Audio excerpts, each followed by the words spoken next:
On the tariffs, I'm glad you brought that up. You told Chasing Sharp's YouTube channel on the tariffs, maybe Mr. Trump's long term as he knows. The tariff is only the beginning. He's got to make it worthwhile. He can't control the market. The Chinese have him on that, but he can control the wages.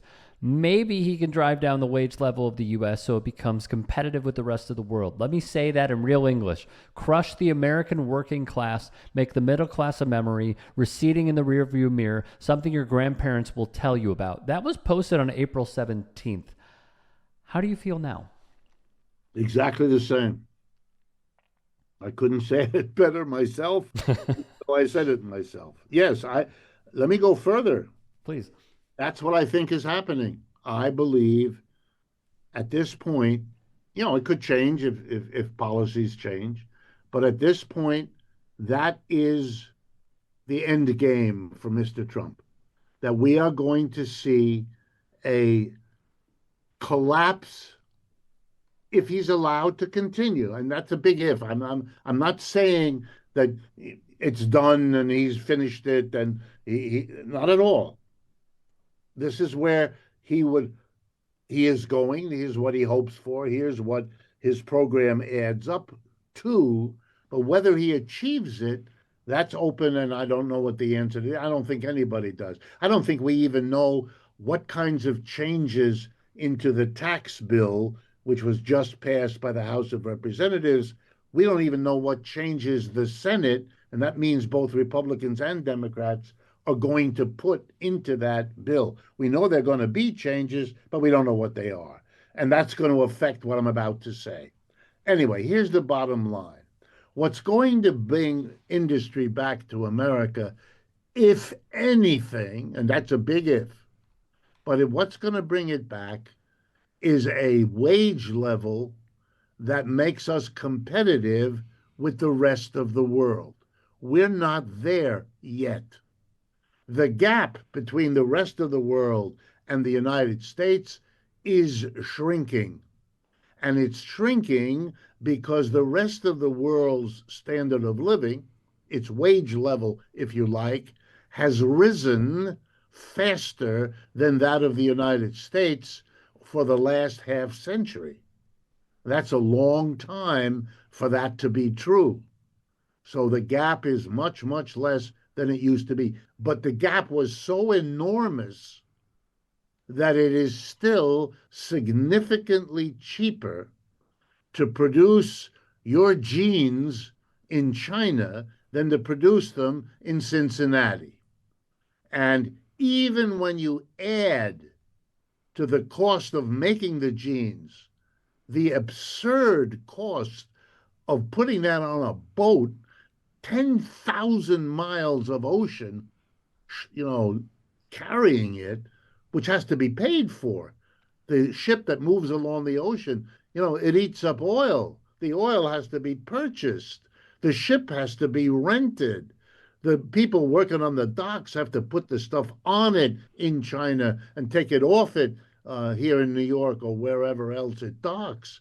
All of that has to be paid for, and it's still more profitable because the wages are so much lower in China or Vietnam or Bangladesh or almost anywhere else in Asia, Africa, Latin America. Everything has been tried over the last 50 years to overcome that difference, to get, quote unquote, manufacturing to reshore back here. It hasn't worked. Manufacturing is on a line all the way down. Less and less of it goes on in this country. As you all know, look at the label on the inside of your clothing. It's not made here. Look at the label on the underside of your toaster or your computer. Not made here at all. Now, what does that mean? Every president of the last 8 has promised, Republican and Democrat alike, elect me, and if you do, I'll bring manufacturing back. Mr. Trump promised it, but he's not unique. They all did. But here's what's true of all the others, including Mr. Trump's first presidency. They failed. None of them could deliver on the promise. I don't think Mr. Trump will either. And I think he knows it. But the one thing he might be able to do, although he'll never tell you that because it would be the end of his political career, but the one thing that might do it is if you bring the level of wages down so it's sort of, not exactly, but sort of where it is in Asia. And that would mean a decline in the standard of living of the American working class. And we are living through that. This is not something that might happen, that's already happened. When you read about the DOGE, the Department of Government Efficiency, they may call it efficiency, but what they are doing is taking away elements of the standard of living of the American working class. They're cutting Medicaid. They're cutting food stamps by a lot. Those are the poorest people in our country who rely on those things. Medicaid is a medical program for the poor. Food stamps, ditto. So what do you need? More examples? The colleges are becoming unaffordable. When you go to college now, you have to make a decision to go into debt on a scale that means you probably can't pay back that money for decades into your adult life. And you know what that's doing? It means people are postponing marriage or deciding not to get married or postponing children or deciding not to have children. The changes in our society terrify people. But if you think about it, they're all about lowering the expectation, teaching the young people. I just read an article this morning in the Wall Street Journal about how new graduates this year are finding it very hard to get jobs. You bet.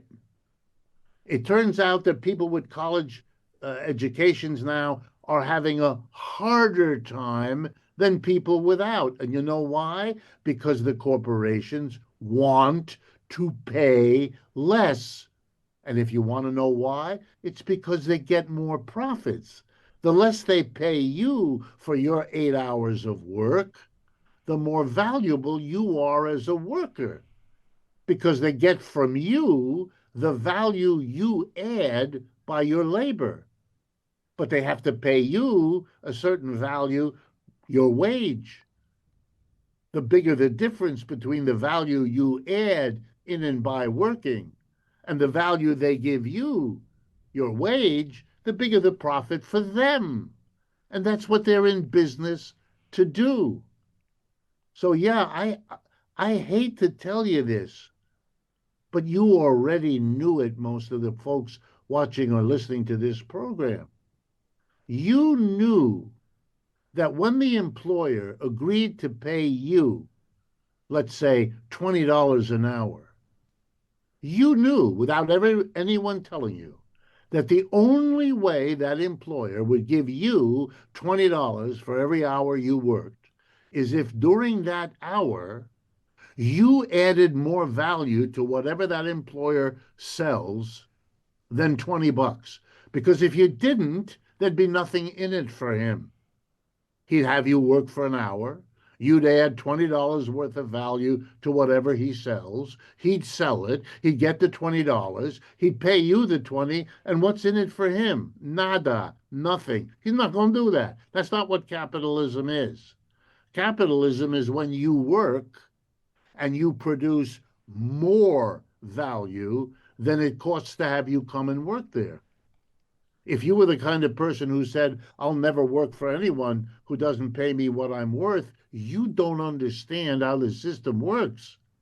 The condition for you to have a job is to produce more for your employer than it costs him to have you there. And in that difference is his profit.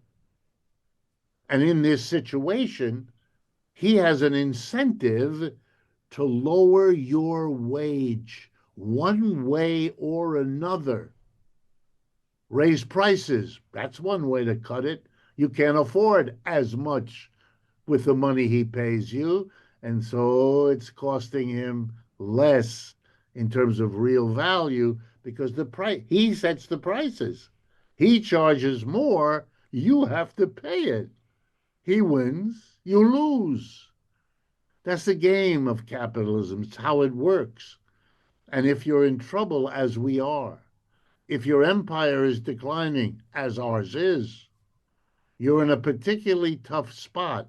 And when empires decline, the people at the top, the rich, the powerful, the corporate executives, they're in the best position to hold on to what they got from the empire.